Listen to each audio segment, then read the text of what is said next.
En las colinas ondulantes de la región de Umbría, donde los cipreses se elevan como centinelas oscuros contra el cielo italiano y los viñedos descienden en terrazas hacia valles perfumados de romero silvestre, existía un pequeño pueblo que parecía haberse detenido en el tiempo. Roca Porena se aferraba a la ladera de una montaña como un nido de golondrina construido con piedra y fe.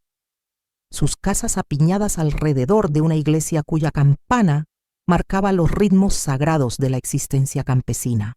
Era el año 1381, y mientras el mundo medieval se debatía entre guerras y pestilencias, entre hambrunas y conflictos que desangraban a pueblos enteros, en este rincón apartado de Italia estaba por nacer una luz que atravesaría los siglos con su resplandor inexplicable. Antonio y Amata eran conocidos en toda la comarca, no por riquezas que no poseían ni por títulos que jamás ostentaron, sino por algo que en aquella época resultaba más valioso que el oro de los mercaderes florentinos: una bondad genuina que se derramaba sobre quien cruzara el umbral de su humilde hogar. Él era un hombre de manos encallecidas por el trabajo de la tierra, con una barba entrecana que enmarcaba un rostro surcado por los años y las preocupaciones, pero iluminado siempre por una mirada donde habitaba la mansedumbre. Ella cargaba sobre sus hombros encorvados el peso de muchos inviernos, pero su corazón permanecía joven en su capacidad de entrega. Durante décadas habían recorrido juntos el sendero empedrado de la vida, sostenidos mutuamente en las tormentas y agradeciéndose en silencio cada amanecer compartido. Solo una sombra oscurecía su dicha conyugal. El vientre de Amata nunca había dado fruto, y con cada año que pasaba, la esperanza de escuchar el llanto de un recién nacido en su casa se iba desvaneciendo como la niebla matinal bajo el sol de agosto. Las mujeres del pueblo susurraban entre ellas cuando los veían pasar camino a la iglesia, comentando que era una pena que personas tan buenas no hubieran sido bendecidas con descendencia. Los más ancianos recordaban que Antonio había sido el pacificador de más de una disputa entre familias rivales, que había mediado con sabiduría en conflictos que amenazaban con ensangrentar las calles de Roca Porena. Amata, por su parte, era la primera en acudir cuando algún vecino enfermaba, llevando caldos calientes y palabras de consuelo, quedándose noches enteras junto al lecho de los moribundos para que no cruzaran solos el umbral hacia la eternidad. Ambos habían aceptado su situación con la resignación serena de quienes entienden que los designios divinos escapan a la comprensión humana, y habían volcado todo el amor que guardaban para un hijo inexistente en los niños huérfanos del pueblo, en los peregrinos que pasaban por la comarca, en cualquier criatura necesitada de amparo. Por eso, cuando Amata comenzó a sentir los síntomas inconfundibles que tantas veces había reconocido en otras mujeres, no se atrevió a creerlo. Tenía ya una edad en la que la maternidad parecía un sueño imposible, un capítulo cerrado en el libro de su vida. Antonio notó que algo extraordinario estaba ocurriendo cuando la sorprendió una mañana con las manos sobre su vientre y los ojos anegados de lágrimas que no eran de tristeza. El médico del pueblo vecino, un hombre de ciencia que había visto nacer a generaciones enteras, confirmó lo que parecía un milagro. Amata estaba encinta. La noticia se esparció por Roca Porena como el fuego en un campo de trigo seco, y los vecinos acudieron a felicitar a la pareja anciana con una mezcla de alegría y asombro que bordeaba la veneración. Algunos murmuraban que aquello solo podía ser obra divina, que el cielo había escuchado por fin las oraciones silenciosas de dos almas buenas. El embarazo transcurrió entre cuidados extremos y oraciones constantes. Amata apenas se movía de su casa, temiendo que cualquier esfuerzo pudiera malograr aquella bendición tardía. Antonio se desvivía por atender todas sus necesidades, levantándose antes del alba para que ella no tuviera que hacer ningún trabajo pesado, consultando con las comadronas experimentadas del pueblo sobre qué infusiones y alimentos convenían a su esposa. Y cuando finalmente llegó el momento del parto, en una noche de mayo en que las estrellas parecían brillar con intensidad especial sobre Roca Porena, el llanto de una niña saludable rasgó el silencio de la madrugada. Antonio cayó de rodillas junto a la cama donde Amata sostenía a la criatura contra su pecho, y las lágrimas corrieron libres por las mejillas de aquel hombre que había esperado toda una vida para conocer la dicha de la paternidad. La bautizaron con el nombre de Margarita, que significaba perla preciosa, porque eso era exactamente lo que representaba para sus padres, un tesoro invaluable extraído de las profundidades del mar de la vida, una joya que compensaba todas las esperas y todas las renuncias. Sin embargo, desde los primeros días quedó claro que aquella niña traía consigo algo que la distinguía de los demás infantes del pueblo. Su mirada poseía una profundidad insólita, como si detrás de aquellos ojos oscuros habitara un alma vieja que ya conocía secretos vedados a los mortales comunes. No lloraba con la frecuencia habitual de los recién nacidos, y cuando lo hacía, bastaba un cántico suave o el sonido de las campanas de la iglesia cercana para calmarla instantáneamente. Fue durante una de aquellas primeras semanas de vida cuando ocurrió el primer prodigio que marcaría el inicio de una existencia extraordinaria. La pequeña Margarita dormía en su cuna de madera, una pieza humilde pero construida con amor por las manos de Antonio, cuando un zumbido comenzó a invadir la habitación. Amata, que tejía junto a la ventana aprovechando la luz del mediodía, levantó la vista alarmada. Un enjambre de abejas blancas, criaturas que nadie en el pueblo había visto jamás, entraba por la ventana abierta y se dirigía directamente hacia la cuna. El corazón de la madre se detuvo por un instante, el terror paralizando sus miembros antes de que pudiera reaccionar. Sin embargo, lo que presenció a continuación la dejó clavada en su sitio, no por miedo, sino por asombro. Las abejas no picaban a la niña. En lugar de eso, revoloteaban alrededor de su rostro con una delicadeza casi reverente, entrando y saliendo de su boca abierta mientras dormía, depositando algo que parecía miel en sus labios antes de retirarse. El enjambre permaneció varios minutos realizando aquel ritual inexplicable, mientras Amata observaba paralizada, incapaz de moverse o gritar, como si una fuerza invisible la mantuviera inmóvil para que no interfiriera con lo que estaba ocurriendo. Cuando finalmente las abejas se marcharon por donde habían venido, desapareciendo en el aire como si nunca hubieran existido, la pequeña Margarita seguía durmiendo plácidamente, con una sonrisa beatífica dibujada en su rostro de querubín. Antonio, que había presenciado la escena desde la puerta sin atreverse a intervenir, comprendió en ese instante que su hija estaba marcada para algo que excedía cualquier destino ordinario. Los ancianos del pueblo, cuando escucharon el relato de lo ocurrido, recordaron viejas tradiciones que hablaban de las abejas como mensajeras divinas, como símbolos de la elocuencia sagrada y la comunidad de los santos. La noticia del prodigio se extendió más allá de Roca Porena, atrayendo a curiosos de los pueblos vecinos que querían ver a la niña de las abejas, aquella criatura que parecía haber sido besada por el cielo desde su nacimiento. Los años de infancia de Margarita, a quien pronto todos comenzaron a llamar Rita por cariño, transcurrieron en aquella atmósfera de devoción y sencillez que impregnaba cada rincón de su hogar.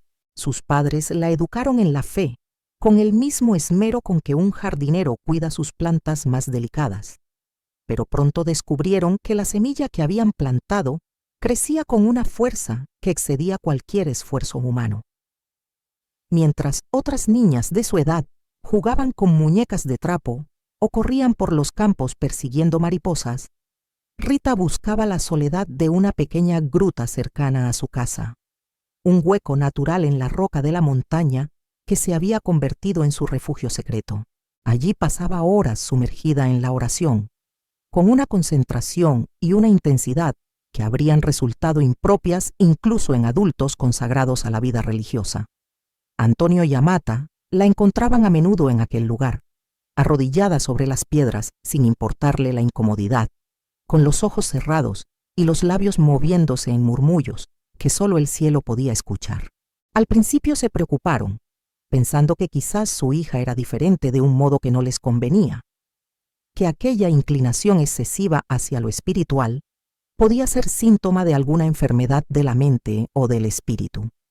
Pero cuando la veían salir de la gruta con el rostro iluminado por una paz que no era de este mundo, comprendían que no había nada que temer, que su hija simplemente había encontrado un camino que otros buscaban toda la vida sin hallarlo jamás. La iglesia local se convirtió en el segundo hogar de Rita, y los peregrinos y monjes que la frecuentaban en sus maestros informales. Escuchaba con avidez las historias de los santos y mártires, absorbiendo cada detalle con una memoria prodigiosa, pero sobre todo bebiendo la esencia de aquellas vidas entregadas a causas que trascendían lo terrenal. Las narrativas de Santa Catalina de Siena, que había osado escribir al Papa exigiéndole reformas, la fascinaban especialmente. También las de San Francisco de Asís, aquel joven rico que había renunciado a todo para abrazar a los leprosos y hablar con los animales. Rita sentía que aquellas historias no eran meros relatos del pasado, sino invitaciones a una forma de existencia que la llamaba con una voz irresistible. A la edad de 6 años, cuando la mayoría de los niños apenas comenzaban a comprender las nociones básicas de la fe, Rita anunció a sus padres, con una determinación que los dejó sin palabras, que deseaba ingresar en el monasterio de las Agustinas en Casia. Antonio y Amata se miraron en silencio, sin saber cómo responder a aquella declaración tan impropia de una criatura tan pequeña. El convento quedaba a varias leguas de distancia. Era conocido por la austeridad de su regla y no admitía niñas de tan corta edad.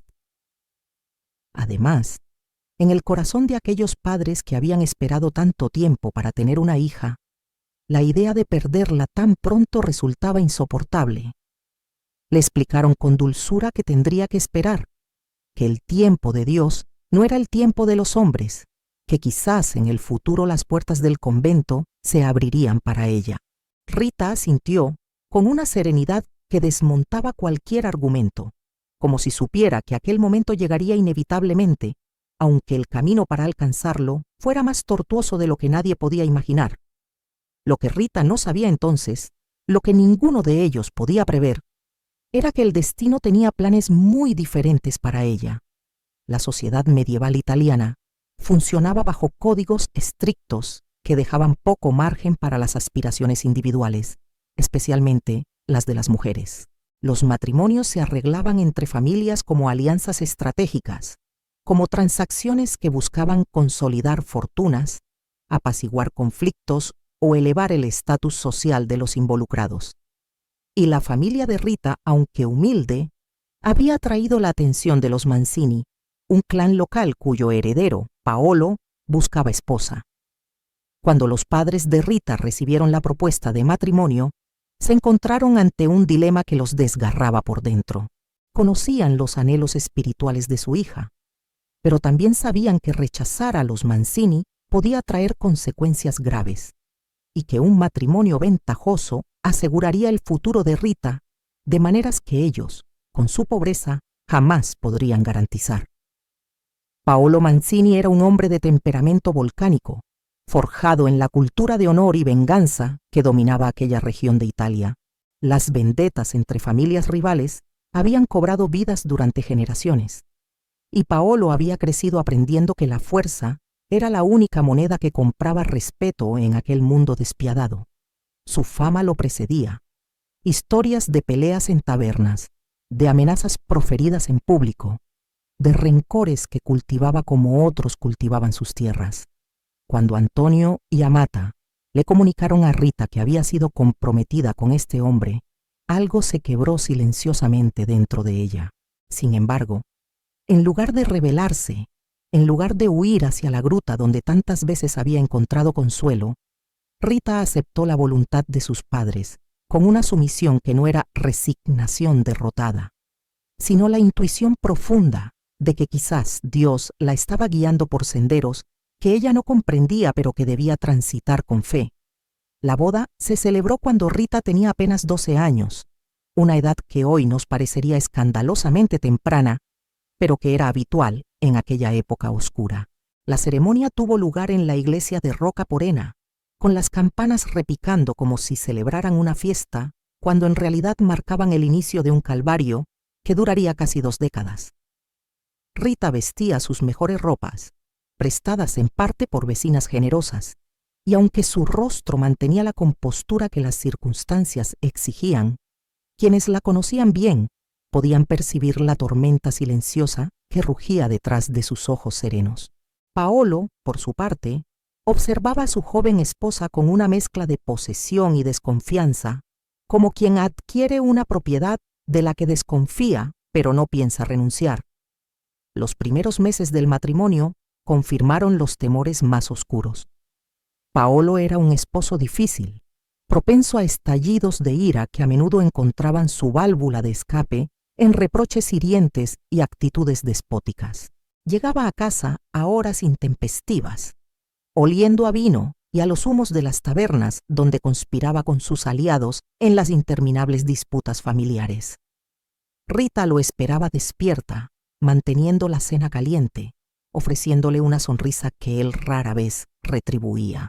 Algunos vecinos que escuchaban los gritos procedentes de la casa de los Mancini se preguntaban cómo aquella muchacha dulce sobrevivía junto a semejante hombre, sin sospechar que la respuesta estaba en una fortaleza interior que no se alimentaba de fuentes humanas. Rita había transformado su matrimonio en un campo de batalla espiritual, donde las armas eran la paciencia, la oración silenciosa y una bondad incesante que goteaba como agua sobre la roca del corazón endurecido de su esposo. Cuando Paolo la trataba con dureza, ella respondía con mansedumbre. Cuando él la ignoraba durante días enteros, ella seguía preparando sus comidas favoritas, planchando sus camisas con esmero, manteniendo el hogar impecable. No era sumisión cobarde lo que la movía, sino una estrategia deliberada de amor persistente, la convicción de que ningún corazón humano es tan pétreo que no pueda ser erosionado por el flujo constante de la misericordia. Los años pasaban y Rita veía envejecer a sus padres mientras ella misma maduraba en aquella escuela del sufrimiento. Antonio y Amata fallecieron con pocos años de diferencia, dejando a su hija sola con su esposo problemático, pero consolados por la certeza de que habían criado a una mujer extraordinaria. Rita los enterró con el dolor profundo de quien pierde las únicas anclas que la mantenían conectada con la felicidad de su infancia, pero también con la gratitud de haber sido amada de manera incondicional por personas que le habían enseñado el significado verdadero de la fe. Ahora, sin nadie más a quien recurrir, su dependencia del consuelo divino se intensificó aún más, y sus oraciones nocturnas se prolongaban hasta que el canto de los gallos anunciaba un nuevo día de pruebas. Fue en medio de este periodo sombrío cuando Rita descubrió que estaba embarazada, primero de un hijo y luego de otro. Los 2 muchachos se convirtieron en el centro de su universo, en la razón por la cual cada mañana encontraba fuerzas para levantarse y enfrentar las tribulaciones de su existencia. Los amaba con la ferocidad de una leona y la ternura de una paloma, volcando en ellos todo el afecto que no podía dar a un esposo que rara vez lo aceptaba. Los educó en la fe que había sostenido su propia vida. Les contó las historias de santos y mártires que ella misma había escuchado de niña. Les enseñó que la venganza era un veneno que destruía más al que lo albergaba que a quien iba dirigido. Sin embargo, la sangre de los Mancini corría por las venas de aquellos muchachos, y con ella heredaron las rivalidades atávicas que habían definido a su padre. A medida que crecían, Rita observaba con creciente angustia cómo absorbían los códigos de honor que dominaban la sociedad de Roca Porena, cómo escuchaban con demasiada atención los relatos de viejas ofensas que debían ser cobradas. Paolo alimentaba esta inclinación, contándoles con orgullo las hazañas violentas de sus antepasados, preparándolos para que algún día ocuparan su lugar en la cadena interminable de venganzas que desangraba a la región. Rita luchaba contra esta influencia con todas sus fuerzas, pero sabía que estaba perdiendo la batalla. Lo que ocurrió después cambiaría todo. En algún momento de aquellos años interminables, algo comenzó a transformarse en Paolo. Quizás fuese el efecto acumulado de casi 2 décadas de bondad constante, de una esposa que nunca le devolvió sus malos tratos con resentimiento. Quizás, pues, fue el paso del tiempo que fue limando las aristas más cortantes de su temperamento. O quizás fue la gracia divina que finalmente encontró una grieta en la armadura de su orgullo. El hombre que había sido fuente de tantos sufrimientos para Rita comenzó a mostrar signos de cambio, pequeños al principio, pero cada vez más evidentes. Empezó a volver antes a casa, a sentarse junto al fuego mientras su esposa tejía, a contemplarla con una mirada donde asomaba algo que podría haber sido gratitud o remordimiento. Rita apenas se atrevía a creer lo que estaba presenciando, temiendo que fuera una tregua temporal antes de una nueva tormenta. Pero los días se convertían en semanas y las semanas en meses. Y Paolo seguía cambiando, alejándose poco a poco de las compañías peligrosas que habían ocupado su juventud, hablando incluso de reconciliarse con algunas de las familias con las que había mantenido enemistad durante años. Era como observar el deshielo de un glaciar, lento, casi imperceptible en su progreso diario, pero innegable cuando se contemplaba desde la distancia. Rita intensificó sus oraciones de agradecimiento, pensando que quizás, después de tantos años de travesía por el desierto, finalmente estaba vislumbrando el oasis que siempre había esperado encontrar. La tragedia golpeó cuando menos la esperaban. Una noche en que Paolo regresaba de visitar a un antiguo rival con quien pretendía firmar la paz, una emboscada lo aguardaba en un recodo del camino. Sus enemigos, que no habían olvidado viejas ofensas y que veían en su ablandamiento una debilidad imperdonable, lo asesinaron con la misma brutalidad que él había exhibido en su juventud. Cuando trajeron su cuerpo a casa, envuelto en un sudario manchado de sangre, Rita sintió que el mundo se derrumbaba bajo sus pies.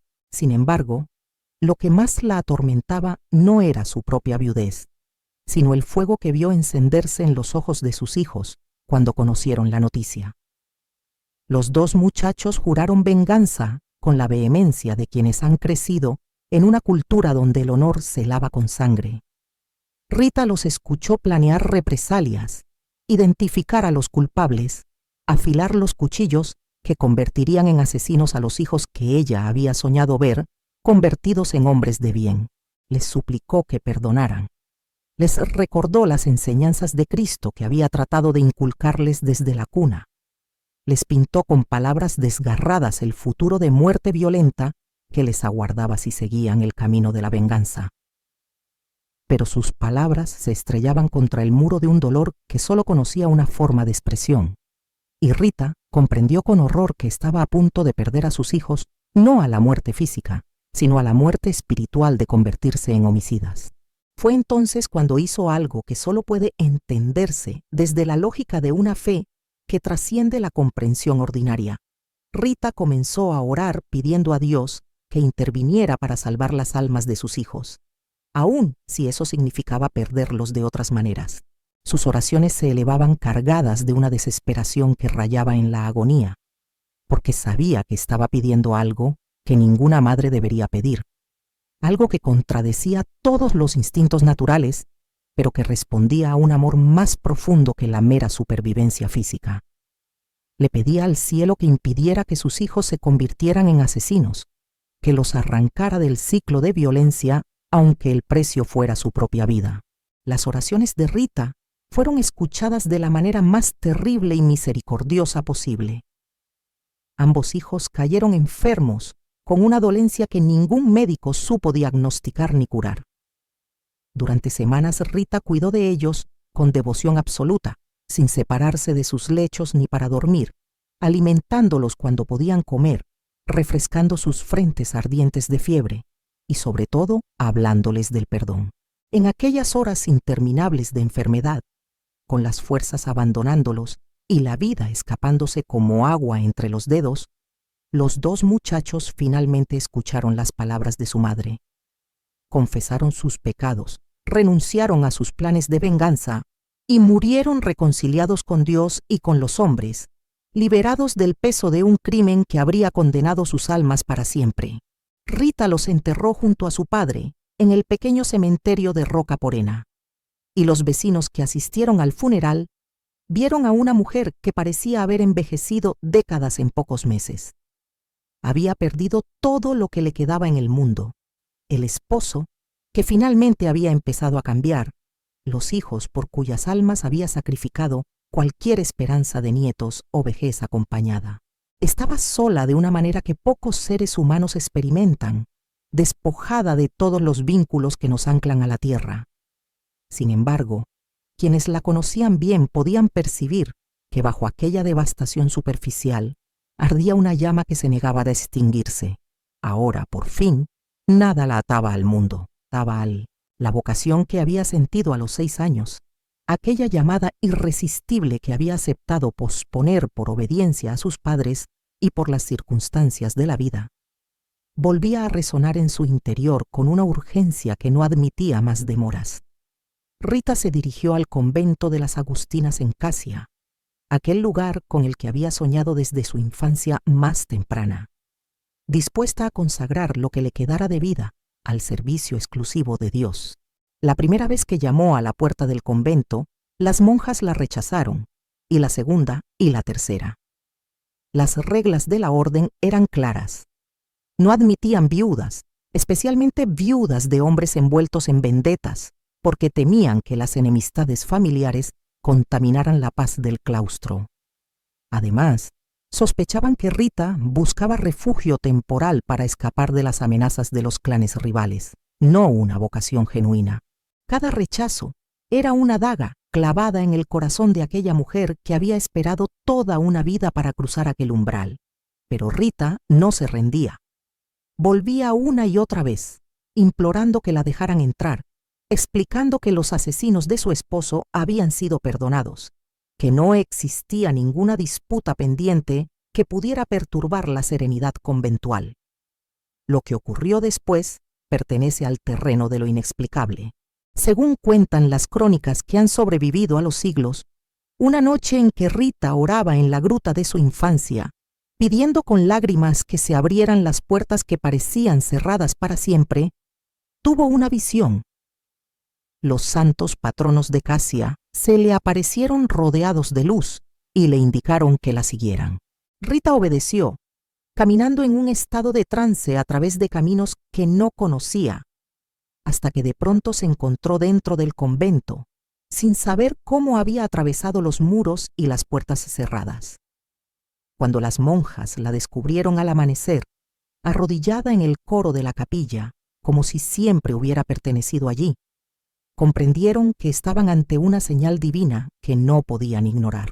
A la edad de 36 años, después de una vida de sufrimientos que habría quebrado a cualquiera, Rita fue finalmente aceptada en la comunidad religiosa que había anhelado desde la cuna.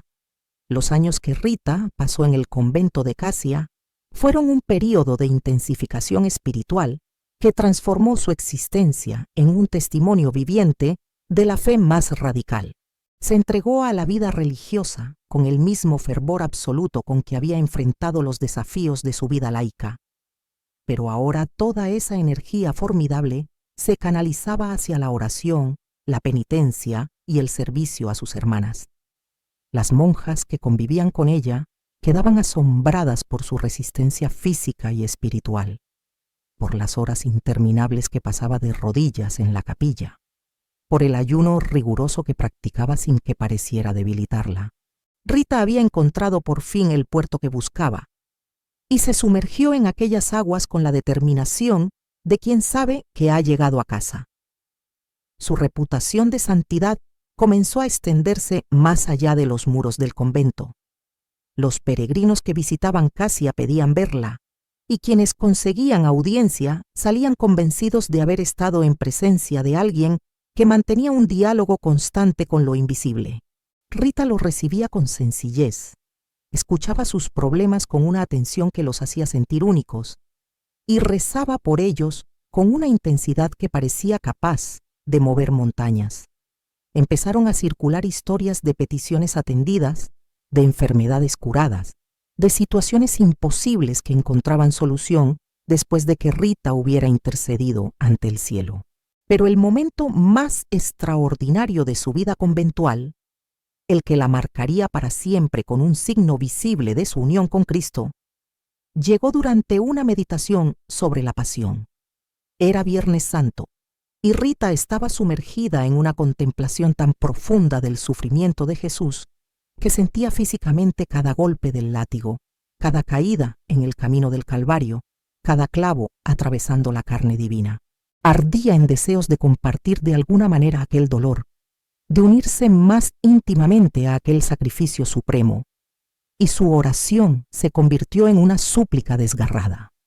Pedía recibir al menos una de las espinas de la corona, poder cargar con una pequeña porción del tormento que había salvado al mundo. Lo que ocurrió a continuación desafía cualquier explicación racional. Una de las espinas de la corona que Rita contemplaba en su imaginación se desprendió y voló hacia ella, clavándose profundamente en su frente. El dolor fue tan intenso que Rita cayó desmayada, y cuando sus hermanas la encontraron y la reanimaron, descubrieron con espanto y asombro la herida sangrante que ahora decoraba su frente como una joya terrible y sagrada. Los médicos que examinaron la lesión no pudieron explicarla ni curarla. La herida permanecería abierta durante los 15 años que a Rita le quedaban de vida, sangrando periódicamente, despidiendo un olor que algunos describían como putrefacción y otros como perfume de rosas, dependiendo quizás de la disposición espiritual del observador. El estigma transformó a Rita en una figura de veneración, pero también de aislamiento. La herida supuraba y olía de maneras que resultaban difíciles de soportar para quienes estaban cerca, y durante largos periodos tuvo que permanecer apartada de sus hermanas. Pero Rita aceptó esta nueva prueba con la misma serenidad con que había aceptado todas las anteriores, viéndola como un privilegio más que como un castigo, una oportunidad de acercarse aún más al Cristo sufriente que adoraba. Pasaba sus días en oración casi continua, ofreciendo cada punzada de dolor por la conversión de los pecadores, por la paz entre las familias en conflicto, por todas las causas que parecían desesperadas en aquel mundo turbulento. Los últimos años de Rita en el convento estuvieron marcados por una salud cada vez más deteriorada, pero su fervor espiritual no disminuyó ni un ápice. Confinada a menudo en su celda, incapaz de participar en las actividades comunitarias, seguía recibiendo a quienes buscaban su consejo y seguía intercediendo con oraciones que parecían tener línea directa con el cielo. Su cuerpo se consumía, pero su espíritu brillaba con una luz cada vez más intensa, como si la proximidad de la muerte no hiciera sino avivar la llama de su fe. Fue durante este periodo final cuando ocurrió otro de los prodigios que consolidarían su leyenda. Era pleno invierno, con la nieve cubriendo casi abajo un manto blanco que hacía imposible cualquier floración. Rita, postrada en su lecho, expresó un deseo aparentemente trivial. Quería ver una rosa del jardín de su infancia en Roca Porena, aquel lugar donde había pasado los únicos años verdaderamente felices de su vida antes del matrimonio. Su prima, que había venido a visitarla y a despedirse porque era evidente que el final se acercaba, escuchó aquella petición con el corazón encogido. Era imposible encontrar una rosa en pleno enero, pero decidió ir igualmente al jardín de la casa de Rita, aunque solo fuera para satisfacer en algo el deseo de una moribunda. Lo que encontró la dejó sin habla. En medio de la nieve, desafiando todas las leyes de la naturaleza, un rosal florecía con una sola rosa perfecta, de un rojo intenso que contrastaba dramáticamente con la blancura circundante. La prima cortó aquella flor milagrosa con manos temblorosas y la llevó al convento, donde la colocó entre las manos entrelazadas de Rita. La monja agonizante sonrió con una expresión de paz absoluta, como si aquella rosa fuera la confirmación de que el cielo la esperaba con los brazos abiertos, de que todas las pruebas de su vida habían valido la pena. Rita de Casia falleció en mayo de 1437, a la edad de 76 años, rodeada de sus hermanas en la fe que la habían acompañado durante las últimas 4 décadas de su vida. La noticia de su muerte se extendió rápidamente por toda la región, y multitudes de fieles acudieron al convento para rendir homenaje a aquella mujer cuya vida había sido un testimonio continuo de fe en medio del sufrimiento. Cuando prepararon su cuerpo para el entierro, descubrieron con asombro que no presentaba signos de corrupción, que su rostro mantenía la serenidad que había mostrado en vida, que incluso la herida del estigma parecía haberse transformado en una marca de luz más que de dolor. El cuerpo incorrupto de Rita fue preservado y exhibido en el convento, donde comenzó a atraer peregrinos de toda Italia y más allá. Los milagros atribuidos a su intercesión se multiplicaban. Enfermos que sanaban después de rezar ante sus reliquias, matrimonios al borde del divorcio que encontraban reconciliación, situaciones imposibles que se resolvían de maneras inexplicables. Su fama como la santa de los casos desesperados creció con cada generación y las rosas se convirtieron en su símbolo distintivo, recordando aquel prodigio invernal que había sellado sus últimos días con un signo de esperanza celestial. Pasarían más de 4 siglos antes de que la Iglesia formalizara lo que el pueblo ya sabía desde hacía generaciones. El 24 de mayo de 1900, el Papa León XIII canonizó solemnemente a Rita, reconociendo oficialmente su santidad y elevándola a los altares. La ceremonia tuvo lugar en la Basílica de San Pedro, ante miles de fieles que habían viajado desde todos los rincones del mundo para presenciar aquel momento histórico. El Santo Padre destacó su extraordinaria paciencia, su capacidad para transformar el sufrimiento en camino de santificación, su ejemplo de perdón en un mundo desgarrado por el odio y la venganza. Hoy, más de 600 años después de su nacimiento, en aquel pequeño pueblo de Umbría, Santa Rita de Casia sigue siendo una de las figuras más veneradas del catolicismo mundial. Su santuario en Casia recibe anualmente cientos de miles de peregrinos que acuden a rezar ante su cuerpo incorrupto, que permanece expuesto para la veneración de los fieles. Cada 22 de mayo, festividad de la Santa, la ciudad se llena de devotos que participan en celebraciones donde la bendición de las rosas ocupa un lugar central, recordando aquel milagro que selló su vida con un signo de la primavera eterna del cielo.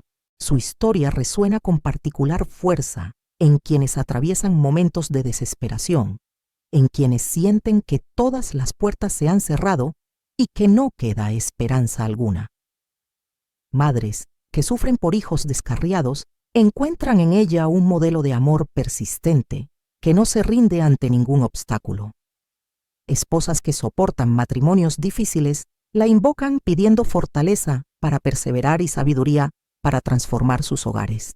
Viudas solitarias reconocen en su trayectoria el camino que conduce de la pérdida a la renovación espiritual. Víctimas de abuso encuentran en su ejemplo la demostración de que la dignidad puede preservarse incluso en las circunstancias más adversas. Pero quizás lo más extraordinario del legado de Santa Rita no son los milagros espectaculares ni las señales sobrenaturales que jalonaron su existencia, sino algo más sencillo y más difícil de imitar: su capacidad para encontrar sentido y propósito en cada etapa de una vida que parecía diseñada para quebrarla. Desde la infancia marcada por el prodigio de las abejas hasta la vejez iluminada por el estigma y la rosa de invierno, pasando por los años de matrimonio sufrido y maternidad desgarrada, Rita nunca dejó de creer que había un plan mayor que daba coherencia a sus pruebas. Y esa fe inquebrantable, más que cualquier fenómeno extraordinario, es lo que la convierte en faro para quienes navegan por las tormentas de la existencia humana. Las abejas que revolotearon sobre su cuna parecían anunciar la dulzura de sus palabras, aquellas palabras de perdón y esperanza que pronunció durante décadas y que siguen resonando a través de los siglos. La espina que se clavó en su frente simboliza el sufrimiento que aceptó con amor, transformándolo en ofrenda en lugar de permitir que la consumiera con amargura. y la rosa que floreció en pleno invierno representa la promesa de que la primavera siempre vuelve, de que la vida triunfa sobre la muerte, de que el amor es más fuerte que cualquier desolación. En las iglesias y capillas dedicadas a Santa Rita alrededor del mundo, las velas arden constantemente ante su imagen, encendidas por manos que tiemblan de desesperación o que se juntan en agradecimiento. Sus devotos le llevan rosas rojas que depositan a sus pies y cuentan que a veces, cuando la fe es suficientemente intensa y la necesidad suficientemente acuciante, las flores exhalan un perfume que no parece de este mundo. Son historias que la razón descarta, pero que el corazón atesora, porque hay verdades que solo pueden percibirse con los ojos del alma. Y así, la humilde niña de Roca Porena, aquella criatura que soñaba con el claustro mientras la obligaban al matrimonio, aquella esposa que sufrió en silencio mientras transformaba a su verdugo, aquella madre que sacrificó sus deseos más íntimos para salvar las almas de sus hijos, aquella monja que llevó en su frente la marca de su amor apasionado por Cristo, sigue viva en la memoria de millones de creyentes que encuentran en su historia el reflejo de sus propias luchas y la esperanza de que también para ellos existe un final luminoso después del largo camino de pruebas. Santa Rita de Casia, la santa de lo imposible, permanece como testimonio perenne de que no hay noche tan oscura que no pueda ser atravesada por la luz de una fe que se niega a extinguirse.